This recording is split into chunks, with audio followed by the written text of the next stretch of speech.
Paris, à l'aube, n'était qu'une toile grise lavée par une pluie insistante.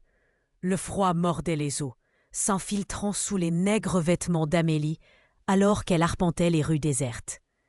Chaque pas résonnait comme un écho de sa propre solitude, de son emploi perdu, de sa dignité érodée. Femme de ménage au chômage, elle portait le poids invisible de la précarité, une blessure ouverte par des rejets passés, par cette accusation de vol qui avait marqué son âme. Le luxe des immeubles haussmanniens, des vitrines éclairées, ne faisait qu'accentuer le fossé, le silence assourdissant entre son monde et celui des autres. Si des histoires comme celle-ci ne peuvent se perdre dans l'obscurité, restez avec nous sur Récits qui touchent l'âme. Appuyez sur Suivre maintenant avant que le prochain tournant ne vous échappe. Aujourd'hui, elle devait récupérer ses dernières affaires. La clé glissa dans la serrure du grand appartement du 8e arrondissement, celui de Victor Delacroix, le magnat de la tech. Un silence étrange l'accueillit, plus profond que d'habitude. Un silence qui n'était pas celui du repos, mais celui de l'absence, ou pire. Le parfum des lys fanées se mêlait à une odeur métallique, presque électrique. Un détail incongru dans cet écrin de richesse. La lumière tamisée du salon révélait un spectacle figé, irréel. Victor Delacroix. Le visionnaire, le puissant, gisait sur le tapis moelleux, pâle, inerte. À ses côtés, dans un couffin d'osier tressé, 2 bébés dormaient paisiblement, inconscients du drame silencieux qui se déroulait autour d'eux. Une fiole vide roulait sur le parquet ciré et un dossier ouvert sur une table basse affichait un logo discret, celui de la corporation Delacroix, aux côtés d'un document médical, ces termes techniques illisibles pour Amélie. C'était là, dans ce moment suspendu, que tout basculait. Une femme de ménage au chômage trouve un millionnaire évanoui avec ses bébés, mais le cœur d'Amélie se serra. La panique monta, froide et implacable, mais fut vite étouffée par un instinct plus profond, plus primaire. Les bébés, ces petites vies innocentes, si vulnérables dans cette immensité silencieuse. Elle s'agenouilla, ses mains tremblantes effleurant le front glacé de Victor. Pas de réponse. Le silence de l'appartement semblait respirer, lourd et oppressant. Elle chercha un pouls, une respiration, mais ne sentit qu'un filet ténu. L'odeur métallique s'intensifiait, et la fiole vide la troublait. Qui appelait? Comment réagir face à un homme si puissant, dont la vie était un secret bien gardé, même dans son propre foyer? L'idée d'être à nouveau accusée, d'être la coupable désignée d'une situation qu'elle ne comprenait pas, la traversa comme un éclair. Un lourd système de sécurité, des caméras dissimulées dans les coins du salon, la renvoyait à son invisibilité, à son rôle d'observatrice silencieuse. Elle était là, au cœur de leur monde, mais toujours hors de portée. Elle devait agir. Pas pour lui, pensa-t-elle, mais pour eux, les petits.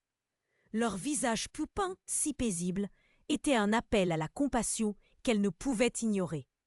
Son passé de femme de ménage lui avait appris à observer, à décrypter les vies des autres sans jamais être vue. Maintenant, cette compétence invisible devenait sa seule arme. Elle remarqua les nuances bleutées sur les lèvres de Victor, la façon dont sa respiration était superficielle. Le document médical, laissé ouvert, contenait le nom d'une maladie rare, des symptômes qui semblaient correspondre. Elle chercha son téléphone, mais il était éteint. Son regard scruta la pièce, cherchant un signe, une instruction, un indice de ce qu'il fallait faire. Une bouteille d'eau à moitié pleine, une petite boîte de médicaments sur la table de chevet. Un numéro d'urgence griffonné sur un post-it partiellement déchiré. Le temps s'étirait, chaque seconde pesant comme une éternité. Elle devait choisir, fuir et laisser ses vies au destin, ou plonger dans un secret qui pourrait la détruire. Le destin de ses enfants reposait sur ses épaules, et Amélie, la femme invisible, était sur le point de devenir leur seul rempart. Elle n'hésita pas, pas longtemps, en tout cas. La peur était un nœud froid dans son estomac, mais la vue de ses deux petits visages, inconscients et innocents, brillait plus fort. Elle vérifia Victor à nouveau. Un pouls faible, à peine perceptible. Le document médical sur la table, toujours ouvert, semblait maintenant crier à l'aide. Syndrome de lait, mitochondrial, des mots qui dansaient devant ses yeux, incompréhensibles, mais lourds de sens. Elle se rappela la fiole vide. L'odeur métallique. Une connexion se formait, fragile, mais insistante. Son regard tomba sur le post-it, partiellement déchiré. Un numéro, presque complet. Elle le décolla délicatement de la table, ses doigts effleurant le bois froid et lisse. Le dernier chiffre manquait, arraché par une déchirure négligente. Mais Amélie avait l'habitude des morceaux, des fragments de vie qu'elle devait assembler chaque jour. Elle regarda autour d'elle, cherchant un téléphone fixe, un signe de vie technologique autre que les caméras. Rien, seulement le silence pesant. Elle sortit son propre téléphone, le ralluma. L'écran s'illumina, un rappel brutal du monde extérieur. Elle composa le numéro, devinant le chiffre manquant. 3 tentatives. Le troisième sonna. Une voix synthétique, froide, sans âme, répondit. « Bienvenue chez Delacroix Sécurité. Veuillez décliner votre identité et la nature de votre appel. » Pas un hôpital, pas les urgences. C'était la corporation, le système. Une toile d'araignée invisible qui s'étendait même à l'intérieur de cet appartement somptueux. Amélie sentit un frisson la parcourir. Elle était prise. Les caméras la regardaient. Cette voix savait. « Je suis Amélie Dubois », commença-t-elle, sa voix tremblante. « Je suis ici pour le ménage. Monsieur Delacroix, il est inconscient. » « Il y a des bébés !» Un silence glacial à l'autre bout du fil. « Veuillez patienter. Votre appel est en cours d'analyse. » Analyse. Pas d'aide. Pas de compassion. Juste de l'analyse. C'était ça, le monde de Victor Delacroix. Un monde où même l'urgence était traitée par algorithme. Elle regarda les bébés, puis Victor. Elle ne pouvait pas attendre. Pas maintenant. Le temps s'écoulait, précieux. La voix revint, plus dure. « Mademoiselle Dubois, nous avons enregistré votre présence. Un protocole d'urgence est déclenché. Ne touchez à rien.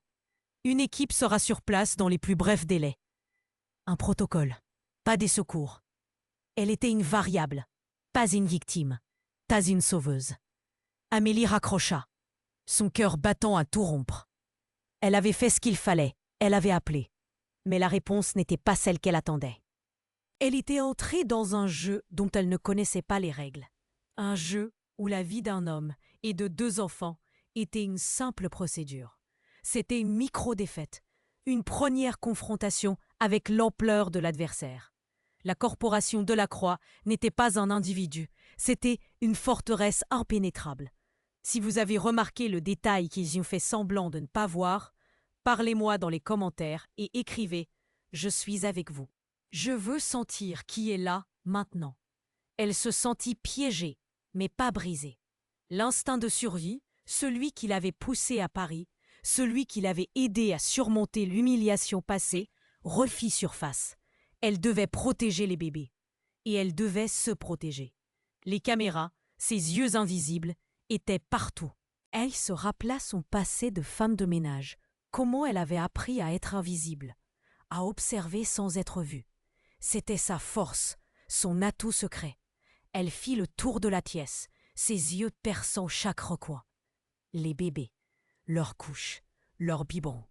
Elle les prit délicatement, les installa dans un endroit plus sûr, loin de Victor, loin de la fiole vide. Elle vérifia leur température, leur respiration. Ils étaient bien, pour l'instant. Son regard tomba sur un carnet de notes sur la table basse, à côté du dossier médical. Un carnet en cuir, élégant, avec le même logo discret de la corporation Delacroix. Elle l'ouvrit. Des pages remplies de chiffres, de codes, de schémas complexes. Des plans d'évacuation, des horaires de surveillance, des noms.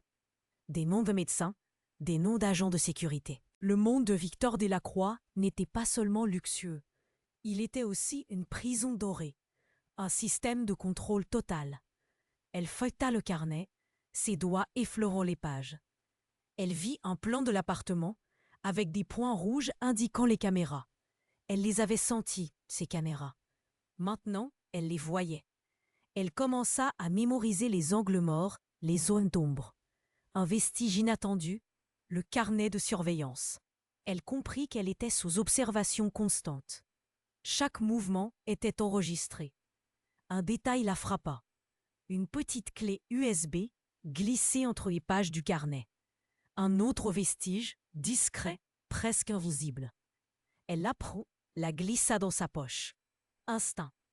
Elle ne savait pas ce qu'elle contenait, mais elle sentait que c'était important. Le silence de l'appartement se faisait plus lourd, le tic-tac d'une horloge lointaine résonnant dans le vide. Elle devait penser vite. L'équipe de sécurité allait arriver, et avec eux, la confrontation. Mais elle avait déjà un plan, rudimentaire, mais un plan. Elle avait vu les failles, les angles morts. Elle avait un numéro, un carnet et une clé USB. Et surtout, elle avait ses bébés. Leur innocence était sa boussole, sa raison d'agir. L'autorité tactique commençait à glisser, silencieusement, de l'homme puissant inerte à la femme invisible qui refusait de l'être. La pluie redoublait dehors, martelant les fenêtres, comme si le ciel lui-même pleurait l'injustice à venir. Amélie se tint droite, les bébés en sécurité à ses côtés, le carnet dans sa main. Elle n'était plus seulement une femme de ménage. Elle était une gardienne, et elle était prête à se battre contre l'invisible. L'air se chargea d'une tension nouvelle, palpable. Moins de 10 minutes après son appel, des pas lourds résonnèrent dans le couloir. La porte s'ouvrit sur 2 silhouettes imposantes, vêtues d'uniformes sombres, leurs visages impassibles comme des masques. Ils étaient l'incarnation même de la corporation Delacroix, des rouages silencieux d'un système qui ne laissait aucune place à l'émotion. Leurs mouvements étaient fluides, professionnels, chaque geste calculé. Leurs yeux, froids et scrutateurs, balayèrent la pièce, s'attardant un instant sur Amélie, puis sur Victor, puis sur les bébés, sans une once de surprise ou de compassion. C'était une scène qu'ils connaissaient déjà, un protocole déclenché. L'un d'eux, une femme aux cheveux tirés en arrière, parla d'une voix neutre, métallique, presque la même qu'au téléphone. « Mademoiselle Dubois, nous sommes de la sécurité. Veuillez vous écarter. » Pas une question, un ordre. Amélie sentit le froid de l'acier dans ses paroles. Elle était une variable à contrôler, pas une personne. Elle recula lentement, les yeux fixés sur les bébés, s'assurant qu'ils restaient hors de leur portée immédiate. Les agents s'approchèrent de Victor, sans hâte, sans panique. Ils sortirent un petit appareil, une sorte de scanner portatif, et commencèrent à examiner le magnat. Le bip régulier de l'appareil était le seul son dans l'appartement, une pulsation froide et clinique. Amélie observa. Son dos invisible, aiguisé par des années à nettoyer les recoins sombres des vies des autres, était son bouclier. Elle remarqua la façon dont l'un des agents, un homme au visage carré, posa sa mallette sur une table basse, révélant un coin de document. Un protocole d'intervention d'urgence, avec des codes et des schémas complexes. Un nouveau vestige, un fragment de leur monde impénétrable. Elle vit aussi une petite clé d'accès magnétique oubliée sur le rebord d'une étagère, à peine visible derrière un vase de cristal. Un autre. Leur geste était précis, mais pas infaillible. L'odeur de désinfectant se mêlait maintenant à celle des lys fanés. Une combinaison étrange de vie et de mort, de luxe et de stérilité. La femme agent se tourna vers Amélie, ses yeux perçants. « Mademoiselle Dubois, vous avez touché Monsieur Delacroix ?» La question était posée sans accusation, mais avec une curiosité froide, presque scientifique. Amélie sentit un frisson la parcourir. « J'ai vérifié son pouls et les bébés. » La femme hocha la tête, sans commentaire. « Où avez-vous trouvé la fiole ?» Amélie désigna le sol. L'agent la ramassa avec des gants, la glissa dans une pochette scellée. « Vous n'avez rien vu d'autre? Aucun mouvement inhabituel ?» Amélie hésita. Elle avait vu l'expression de Victor, son visage pâle. Elle avait senti l'odeur métallique. Mais elle ne dit rien. Son silence était sa nouvelle arme. Les agents ne montraient aucune intention d'appeler des secours médicaux externes. Ils étaient autonomes, un système clos. C'était la première confrontation directe avec l'ampleur de cette forteresse, cette corporation. Leurs paroles étaient des murs, leurs regards des barreaux. Amélie comprit que sa présence était une anomalie, un grain de sable dans leur machine bien huilée. Ils voulaient la contenir, l'éliminer de l'équation. Ils la conduisirent, sans violence, mais avec une fermeté implacable, vers une petite pièce adjacente, un bureau luxueux, mais sans fenêtre. « Veuillez patienter ici, mademoiselle Dubois. Nous devons sécuriser la situation. » La porte se referma derrière elle avec un kick sec. Elle était piégée, mais pas défaite. L'isolement, le silence de cette pièce n'était pas une prison, mais une opportunité. Ses sens s'aiguisèrent. Le bureau sentait le cuir neuf et un parfum subtil de vanille. Peut-être celui de Victor.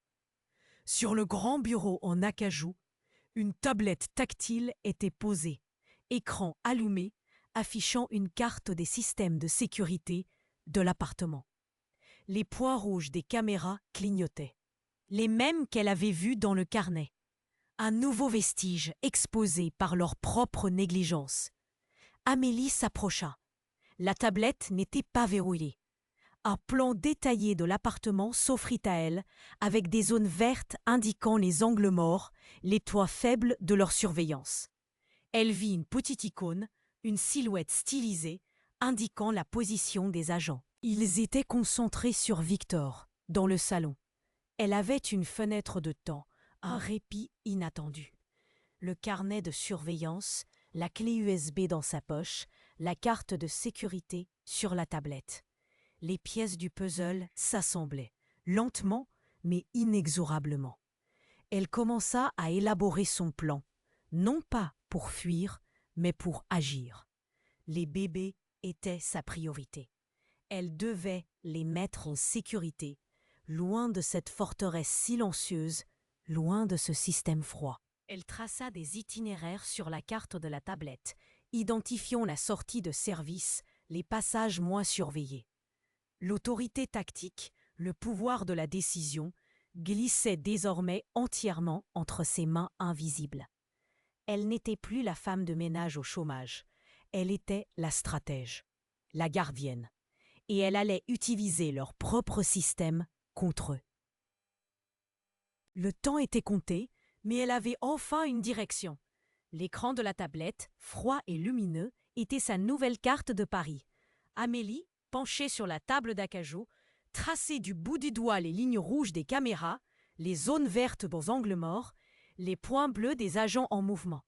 Le carnet de surveillance, ouvert à côté, confirmait les schémas, les horaires de ronde, les points faibles d'une forteresse qui, paradoxalement, se révélaient à elle. Elle voyait les agents se déplacer dans le salon, leurs silhouettes stylisées sur la carte.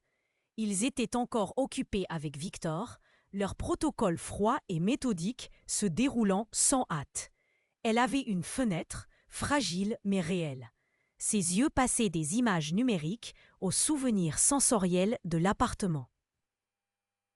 Le plan de service, la sortie dérobée pour les poubelles, un escalier étroit et rarement utilisé qui menait à une ruelle secondaire. Des détails que seule une femme de ménage, celle qui voit sans être vue, pouvait connaître. Elle vérifiait les fréquences radio affichées sur une page du carnet, des codes d'accès pour les portes secondaires, des numéros d'identification pour les véhicules de la corporation. C'était un langage secret. Mais elle commençait à en déchiffrer les accents. La clé USB lourde dans sa poche était le prochain pas de son plan. Elle devait trouver un moyen de l'activer, de voir ce qu'elle contenait. Le temps s'étirait et se contractait à la fois. Chaque minute passée là était un risque, un pas de plus vers la confrontation inévitable. Mais chaque seconde était aussi une opportunité d'affiner sa stratégie. Les bébés. Leur image, paisible et innocente, était gravé dans son esprit, la poussant à agir, à aller au-delà de sa propre peur. Elle se rappela le regard froid de l'agent, le ton métallique de sa voix. Il ne la voyait pas comme une aide, mais comme une complication, une anomalie à neutraliser. Et l'idée de l'accusation passée, cette ombre de vol qui l'avait poursuivie, revenait, un poison lent. Elle ne pouvait pas se permettre d'être prise, de laisser l'histoire se répéter. Une fatigue écrasante commença à la gagner. Le stress, le manque de sommeil, le froid de l'aube, tout s'accumulait. Ses muscles tiraient, ses yeux brûlaient. Elle sentait le poids de ces heures interminables sur ses épaules, le fardeau de ses vies qu'elle avait prises sous son aile. La peur n'était plus une panique aiguë, mais une anxiété sourde, constante, qui rongeait son énergie. Elle se frotta les tempes, essayant de chasser le brouillard qui menaçait d'obscurcir sa pensée. Le combat n'était pas seulement contre un système invisible, mais aussi contre sa propre épuisement. La tablette clignota. Les points bleus des agents se rapprochaient du bureau. Ils avaient fini avec Victor, ou du moins, ils passaient à la phase suivante de leur protocole. Son temps était presque écoulé. Le silence de la pièce était désormais rompu par un faible bourdonnement, le son lointain des ventilations de l'immeuble. Un ratel que même dans ce luxe, la vie mécanique continuait, indifférente. Elle devait faire un choix impossible. Fuir seule, abandonner les bébés à ce système froid, ou risquer tout ce qu'elle avait pour les emmener avec elle. Le fantôme de ses propres enfants, qu'elle ne laisserait jamais manquer de rien, se dressa devant elle. C'était une ligne infranchissable. La question n'était pas de savoir si elle devait agir, mais comment. Elle se leva, ses jambes chancelantes. Le plan était risqué, presque suicidaire. Mais c'était le seul. Elle regarda une dernière fois la carte sur la tablette, mémorisant les derniers détails, les mouvements des agents. Elle savait qu'ils ne tarderaient pas à venir la chercher, à la sécuriser. Et si vous étiez à sa place, avec ces deux petites vies innocentes entre vos mains, face à un empire qui ne voit que des procédures, que feriez-vous? Abandonneriez-vous ou plongeriez-vous dans l'inconnu, prête à tout perdre pour les sauver? Amélie quitta le bureau, discrètement, silencieusement, comme une ombre. La clé USB était toujours dans sa poche, le carnet de surveillance serré dans sa main. Elle n'était plus une femme de ménage. Elle était qu'une mère, une guerrière, une stratège. Et la nuit, dehors avec la pluie qui continuait de laver les rues de Paris, attendait sa prochaine décision. L'écran de la tablette, froid et lumineux, était sa nouvelle carte de Paris. Amélie, penchée sur la table d'acajou, traçait du bout du doigt les lignes rouges des caméras, les zones vertes des angles morts, les points bleus des agents en mouvement.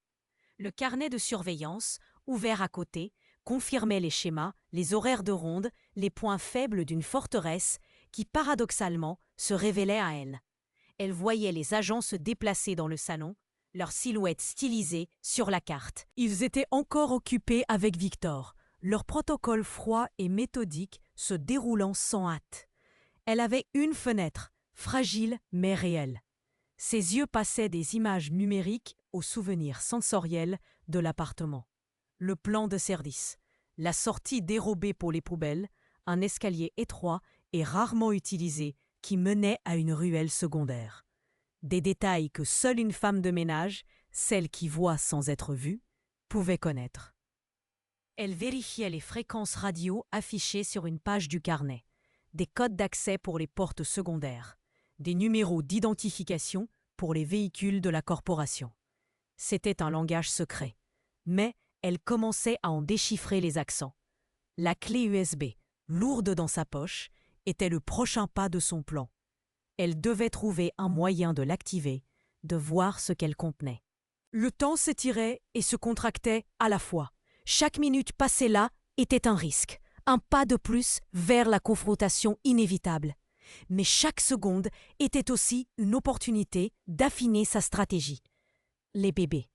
Leur image, paisible et innocente, était gravée dans son esprit, la poussant à agir, à aller au-delà de sa propre peur. Elle se rappela le regard froid de l'agent, le ton métallique de sa voix. Il ne la voyait pas comme une aide, mais comme une complication, une anomalie à neutraliser. Et l'idée de l'accusation passée, cette ombre de vol qui l'avait poursuivie, revenait, un poison lent. Elle ne pouvait pas se permettre d'être prise, de laisser l'histoire se répéter. Une fatigue écrasante commença à la gagner. Le stress, le manque de sommeil, le froid de l'aube, tout s'accumulait. Ses muscles tiraient, ses yeux brûlaient.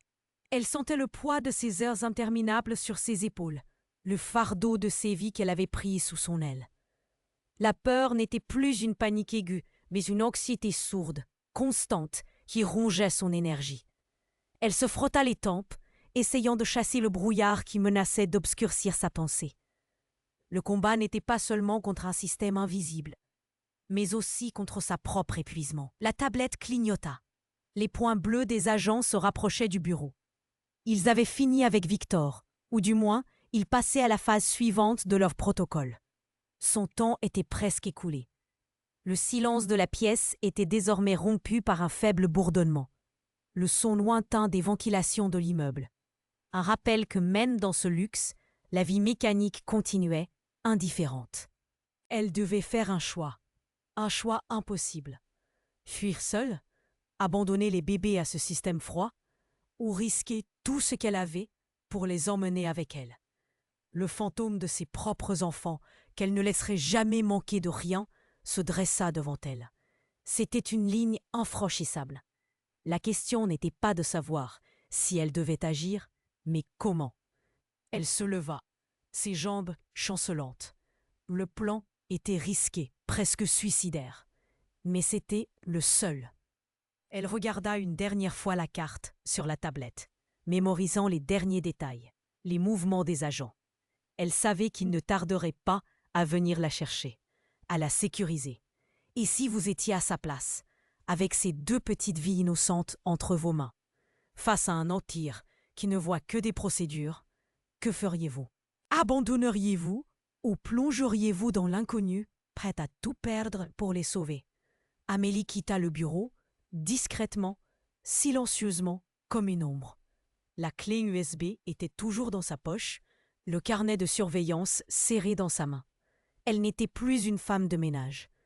Elle était une mère, une guerrière, une stratège. Et la nuit, dehors, avec la pluie qui continuait de laver les rues de Paris, attendait sa prochaine décision.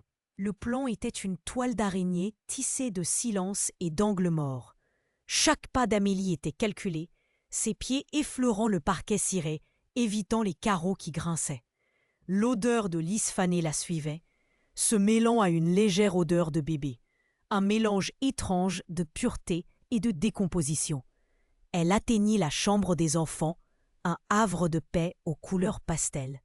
Les jumeaux dormaient toujours, leurs petits poings serrés, leur respiration régulière, un contraste saisissant avec le chaos silencieux qui les entourait. Elle les prit délicatement, un par un, les enveloppant dans une couverture douce, leur petit corps chaud contre le sien.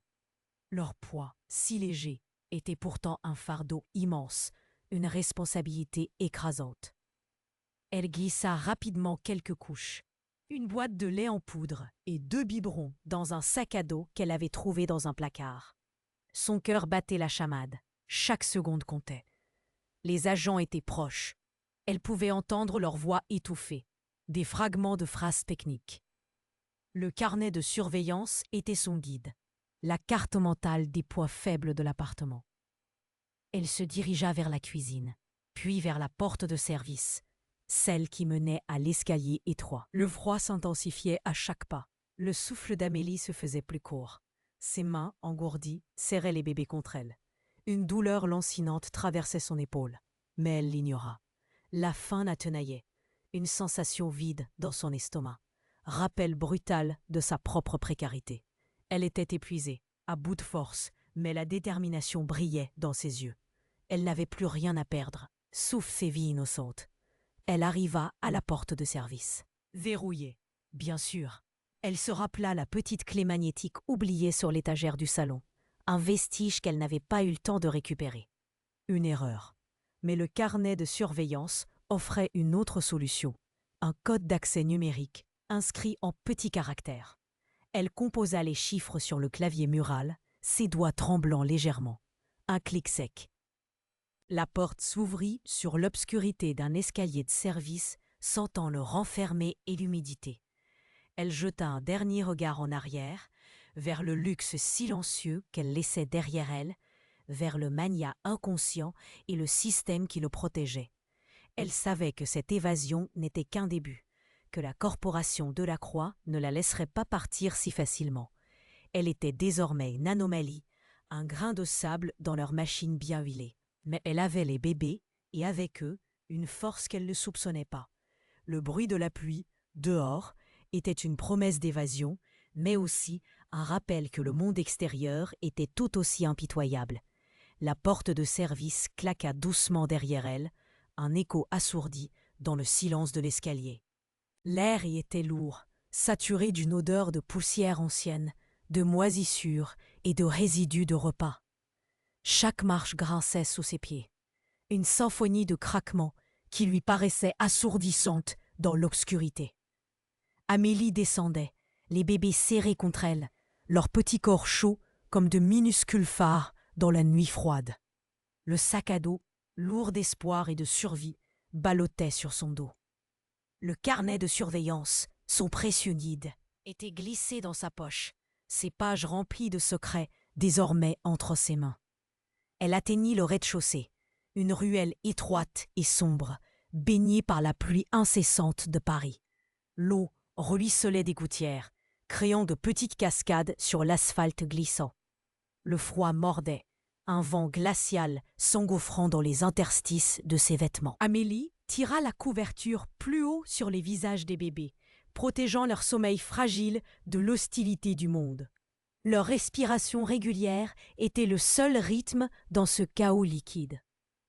Elle marcha, ses pas résonnant faiblement sur le pavé mouillé. Chaque ombre, chaque bruit lointain, chaque reflet dans une flaque d'eau était une menace potentielle. Elle sentait des yeux invisibles la suivre, la traquer. C'était la corporation. Elle le savait. Il ne la laisserait pas s'échapper.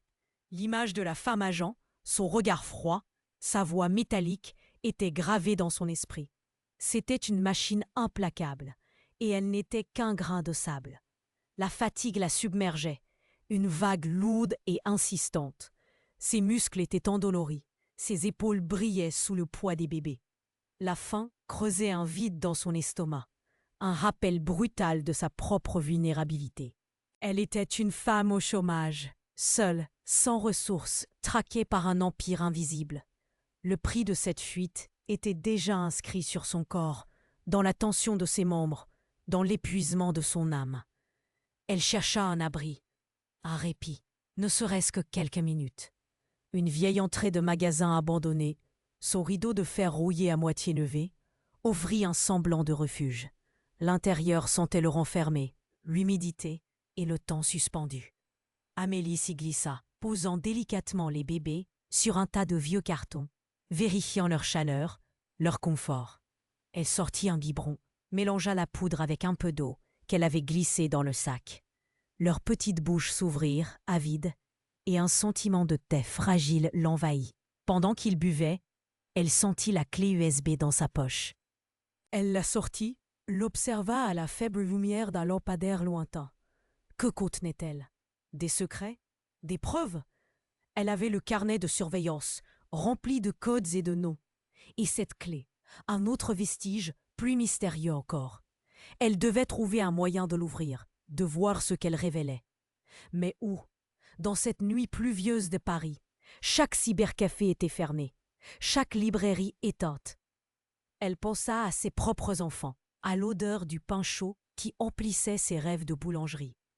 Ce rêve, si lointain maintenant, était devenu son ancre, sa raison de se battre. Elle ne pouvait pas laisser ses propres enfants manquer de rien, et elle ne pouvait pas non plus abandonner ces deux petits êtres innocents. C'était une promesse silencieuse, gravée dans son cœur.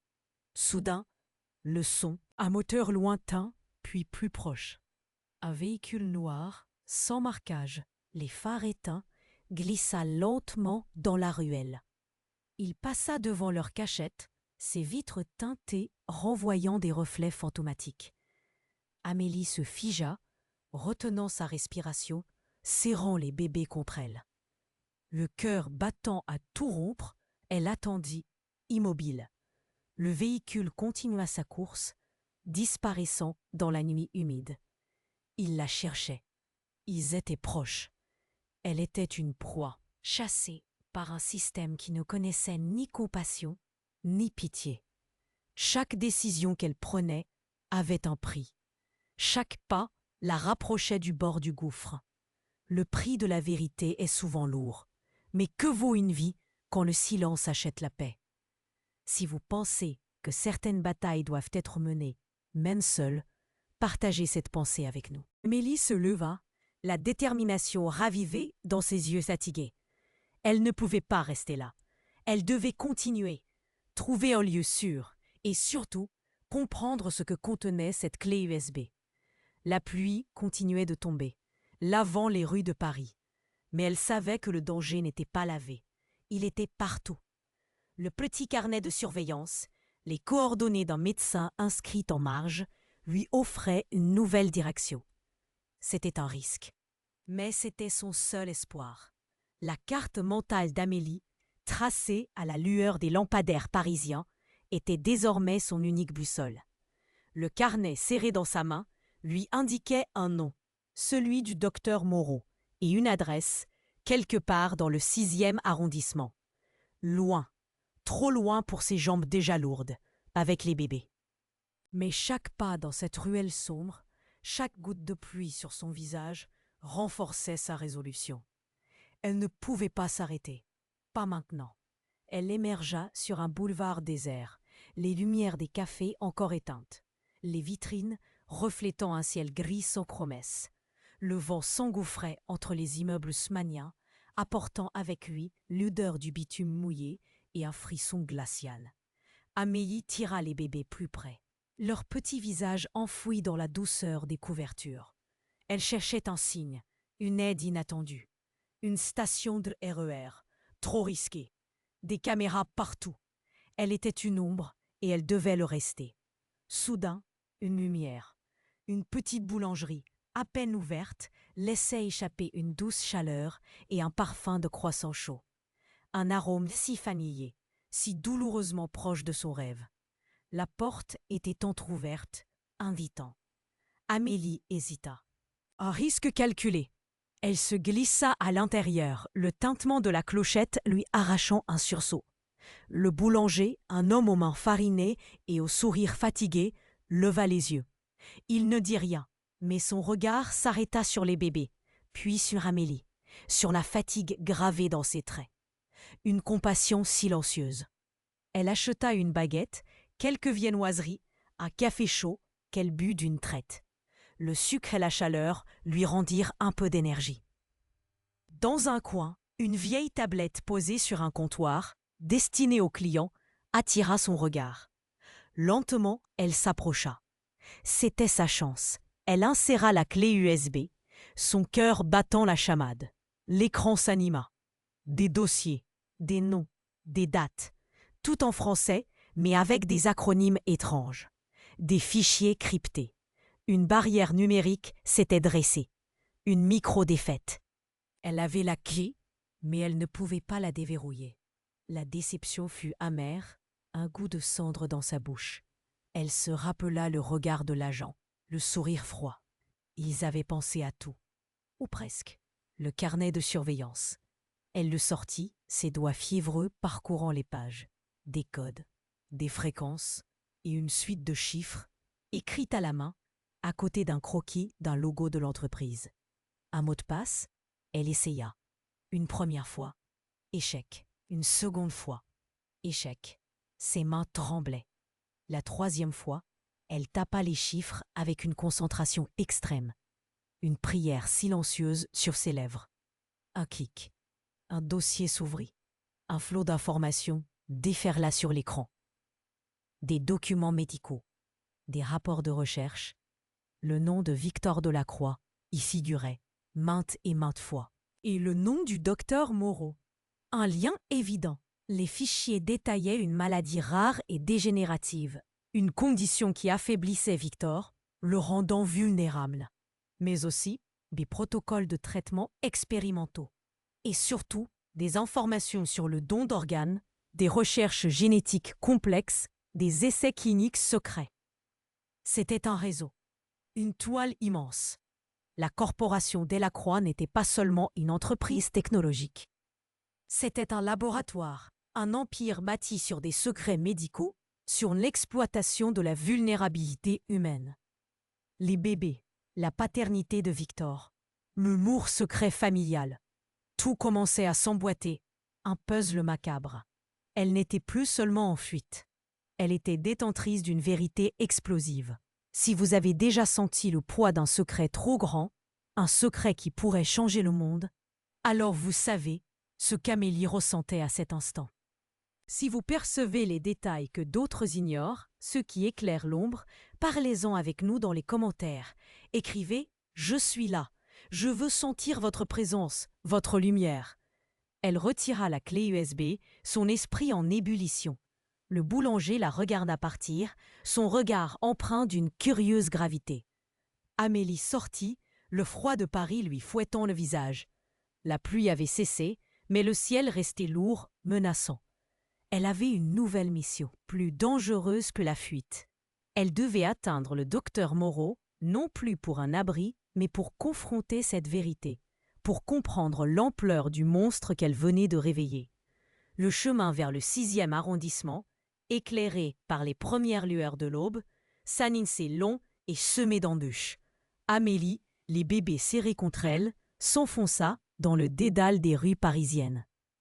La lumière incertaine de l'aube filtrait à travers les nuages lourds, peignant la ville d'un gris mélancolique. Chaque pas était une victoire sur la fatigue. Chaque coin de rue, une nouvelle énigme. Elle évitait les grands axes, préférant les passages étroits, les cours intérieures oubliées, les ruelles, où l'écho de ses pas semblait absorbé par les vieilles pierres.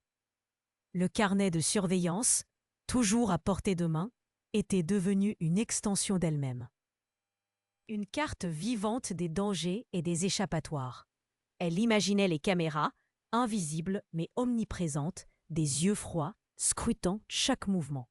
L'odeur du pain frais avait fait place à celle du goudron mouillé, du café des premiers matins, de l'échappement des rares véhicules. Le silence de l'aube était ponctué par le chant hésitant d'un merle, le froissement lointain d'un journal livré, le gargouillement de son propre estomac. Elle sautait la faim, le froid, la douleur lancinante dans son dos, mais ces sensations étaient comme un bruit de fond, subordonnées à la mission qui l'animait. Les bébés, miraculeusement calmes, dormaient encore, leur respiration douce, un baume sur sa peur. Elle traversa un petit parc, l'herbe humide sous ses pieds. Les feuilles mortes craquaient, un son trop fort, trop clair. Elle se baissa, les bébés contre elle, cherchant l'abri d'un banc, le temps de reprendre son souffle. C'était là, dans le calme trompeur de ce petit jardin public, qu'une intuition la frappa. La corporation ne chercherait pas seulement à la retrouver. Elle chercherait à la discréditer, à l'effacer, à faire d'elle une voleuse, une folle, comme autrefois. L'ombre de cette accusation passée, cette injustice gravée en elle, remontait, un avertissement silencieux. Elle ne pouvait pas se permettre d'être prise, de laisser l'histoire se répéter. Pas avec cette vérité. Un taxi passa au loin, son moteur ronronnant. Une idée, un risque, mais le temps était compté. Elle sortit la clé USB de sa poche, la regarda. Elle devait envoyer ces informations, les rendre publiques, avant qu'il ne soit trop tard. Mais à qui? Qui pourrait la croire? Une femme sans emploi, avec 2 bébés, face à l'empire de la Croix. Elle se rappela une émission de radio qu'elle écoutait parfois. Une journaliste d'investigation connue pour son indépendance. Le nom, flou dans son esprit, commençait à prendre forme. Elle se releva, son regard balayant les rues, cherchant une station de métro, un signe. Le 6e arrondissement. L'adresse du docteur Moreau. C'était son point de contact, son seul espoir de percer le mur de silence érigé par la corporation. Le plan était simple. Arriver chez le docteur, le confronter avec les preuves de la clé USB et le forcer à parler, à révéler l'étendue de la conspiration. C'était un pari fou, mais elle n'avait plus rien à perdre. Le chemin était long. Chaque minute, elle sentait la pression monter. Des voitures noires, discrètes, passaient parfois, leurs vitres teintées, impénétrables. Était-il derrière elle? La traquait-il déjà?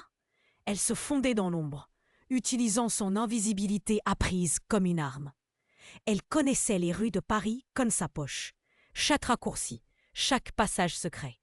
C'était le savoir des invisibles, des femmes de ménage qui voient tout sans jamais être vues. Une ruelle étroite, bordée de vieux immeubles aux fenêtres closes, lui offrit un passage. L'air y était plus froid, plus dense, imprégné d'une odeur de vieux bois et de pierres humides. Le silence y était profond, presque oppressant. Elle entendait le battement de son propre cœur, le souffle régulier des bébés. C'était un moment de paix fragile, avant la tempête. Mais elle savait que cette paix était éphémère. Le plan du docteur Moreau était son seul espoir, mais aussi son plus grand risque. Elle allait frapper à la porte du loup, les agneaux dans les bras. C'était une décision que la plupart qualifieraient de folie. Mais pour Amélie, c'était la seule voie, la vérité.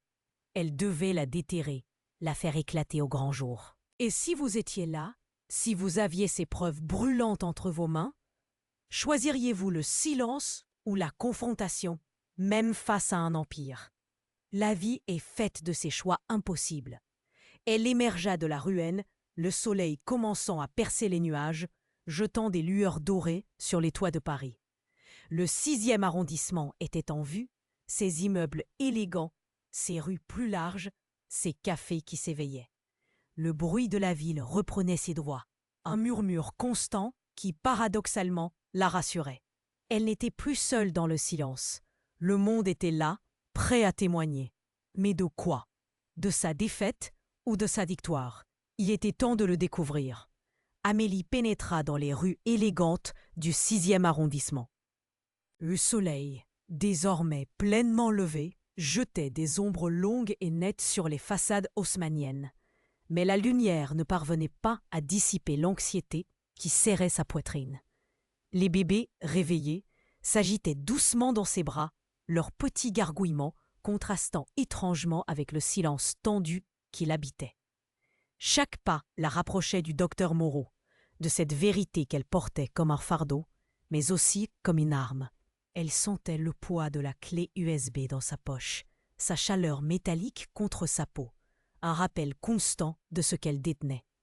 L'adresse indiquée dans le carnet de surveillance la mena à un immeuble discret, en pierre de taille, dont les fenêtres étaient ornées de balcons en fer forgé. L'air y était plus raffiné, imprégné d'une légère odeur de café et de fleurs. Elle hésita devant la porte massive, son cœur battant la chamade. C'était la porte du loup, mais elle n'était plus l'agneau sans défense. Elle avait la vérité de son côté. Elle sonna. Le son cristallin de la sonnette résonna dans le hall silencieux.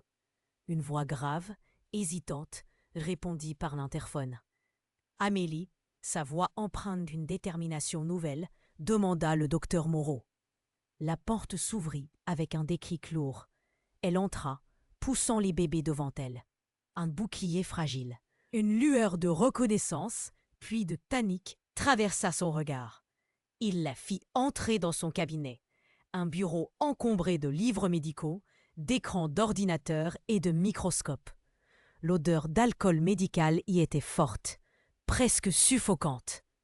Amélie ne perdit pas de temps. Elle posa délicatement les bébés sur un canapé, leurs petits yeux curieux explorant la pièce. Puis, sans un mot, elle tendit la clé USB au docteur. Son silence était plus éloquent que n'importe quel discours. Le docteur Moreau la prit, ses doigts tremblants. Il la regarda, puis regarda Amélie, ses yeux posés sur le carnet de surveillance qu'elle tenait fermement. Il savait exactement ce qu'elle avait entre les mains. Il inséra la clé dans son ordinateur. Les fichiers s'ouvrirent, les mêmes noms, les mêmes codes, les mêmes protocoles expérimentaux. Le visage du docteur pâlit à mesure qu'il parcourait les documents. Les rapports de recherche, les noms des patients, les détails des essais cliniques secrets. Tout était là, la preuve d'une vérité amère, d'une exploitation systématique.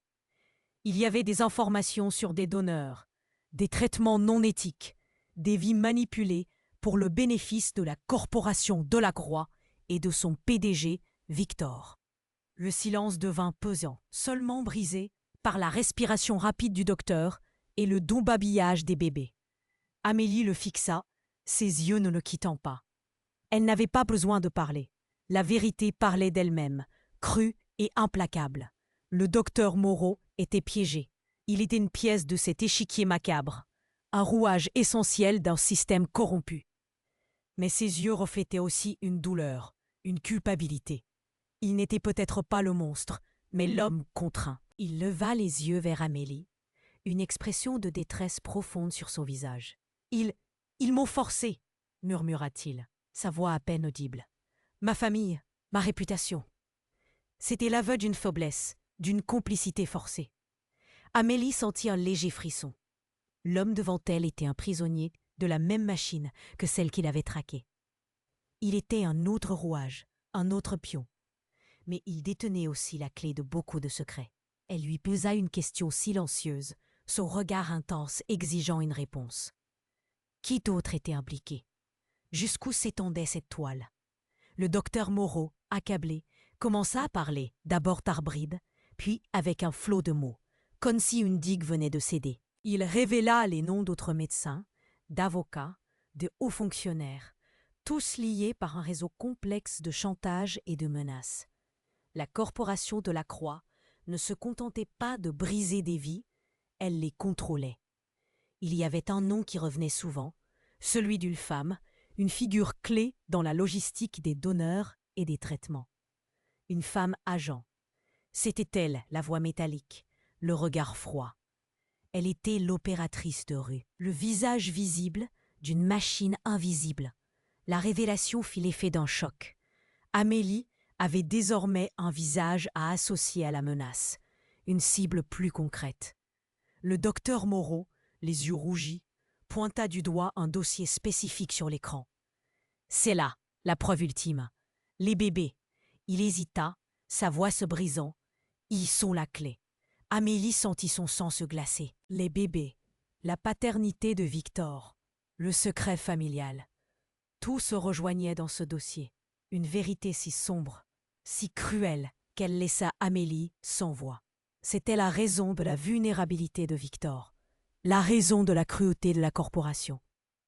Si vous avez déjà eu le sentiment d'être au bord d'une révélation qui pourrait tout changer, qui pourrait ébranler les fondations d'un empire, alors vous comprenez le poids que portait Amélie. Ce n'était plus une simple fuite, c'était une mission. Le docteur Moreau, enfin libéré de son silence, proposa son aide. Il ne pouvait plus supporter le poids de ses actions. Son cabinet, autrefois un lieu de guérison, était devenu le théâtre d'une conspiration. Mais la corporation ne laisserait pas cette vérité éclater sans se battre. Ils étaient proches. Aélie le savait. La décision était prise. Ils devaient agir vite, avant que le silence ne les engloutisse tous. Le docteur Moreau, les traits tirés, désigna une sortie dérobée, un passage qu'il utilisait pour ses urgences nocturnes. Loin des regards indiscrets. Le temps était compté. La corporation Delacroix ne tarderait pas à réagir, à resserrer son étau. Chaque minute passée dans ce cabinet les rapprochait du piège. Amélie acquiesça, le cœur battant la chamade, les bébés serrés contre elle. L'air y était lourd, imprégné de l'odeur métallique de l'urgence et de la peur. Ils glissèrent dans la nuit parisienne, une ombre parmi les ombres.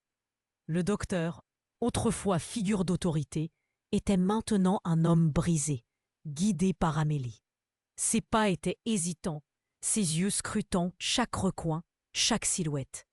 Amélie, elle, avançait avec une détermination farouche, son instinct de survie aiguisé par la présence des bébés. Le silence de la nuit était leur allié, un linceul autour de leurs mouvements furtifs. Seul le crissement de leurs semelles sur le pavé humide, le souffle régulier des enfants, brisaient cette quiétude trompeuse. Leur objectif, atteindre une journaliste d'investigation, Claire Lambert, dont le nom Amélie avait enfin retrouvé. Une femme réputée pour son intégrité, sa capacité à déterrer les vérités les plus enfouies. Le docteur connaissait son adresse, un contact discret, loin des caméras de surveillance de la corporation.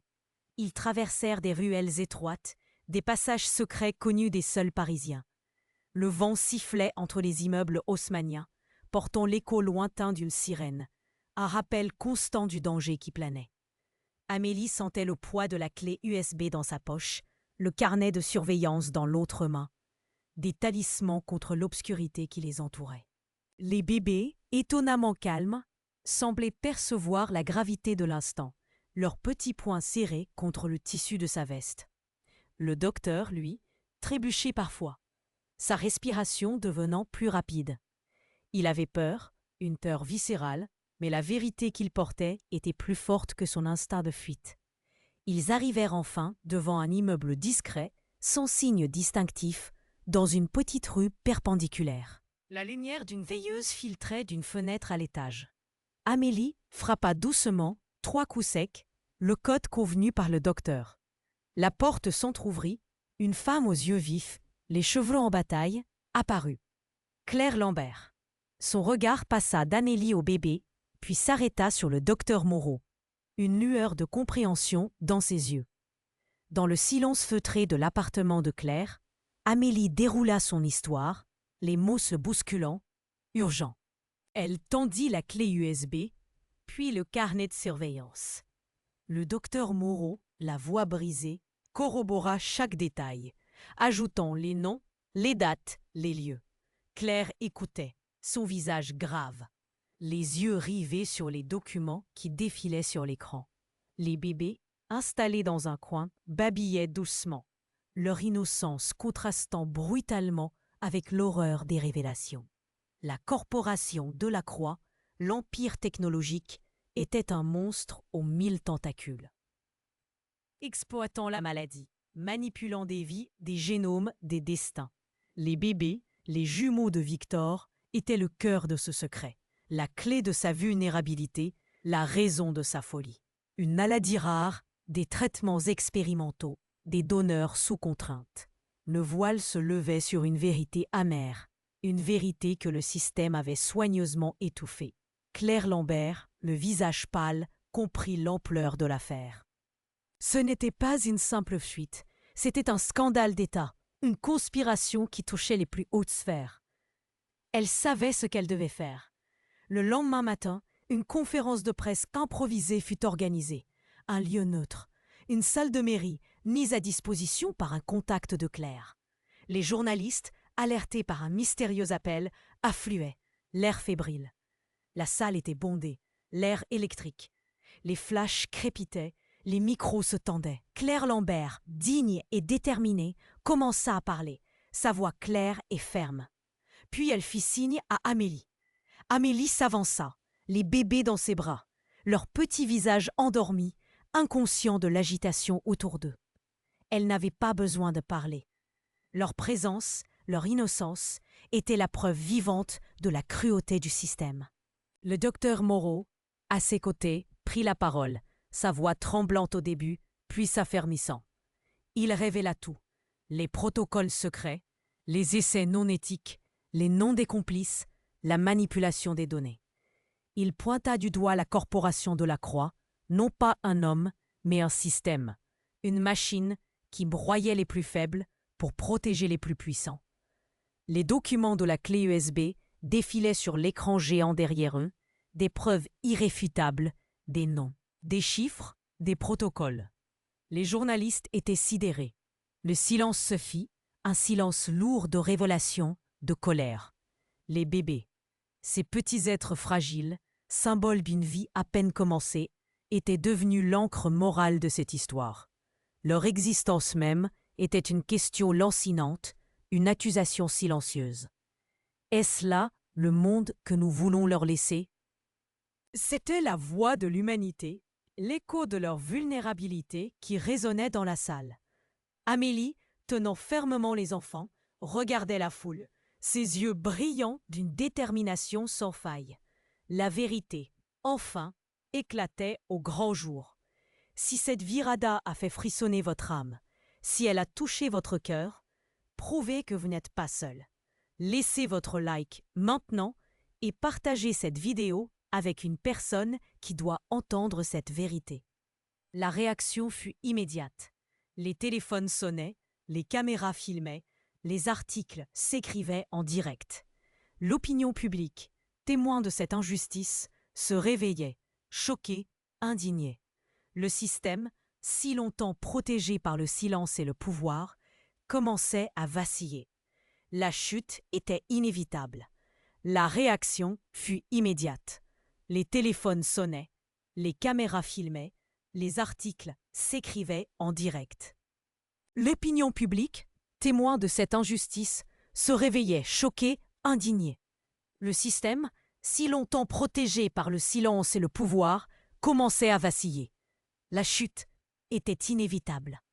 Les jours suivants furent un tourbillon. Les titres des journaux s'empilaient, chaque édition révélant de nouvelles facettes de l'horreur. Des émissions spéciales dissectaient l'affaire, des experts dénonçaient l'éthique bafouée, des avocats s'activaient. La corporation Delacroix, autrefois symbole d'innovation et de prestige, devenait synonyme de manipulation et de cruauté. Son image, construite avec tant de soin, s'effritait à chaque minute sous le regard impitoyable du monde.